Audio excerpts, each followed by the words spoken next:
जैसे कि आप देख सकते हो।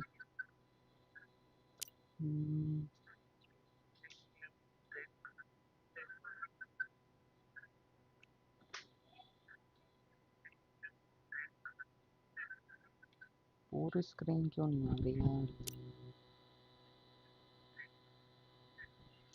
फिर से दिक्कत हो चुका है।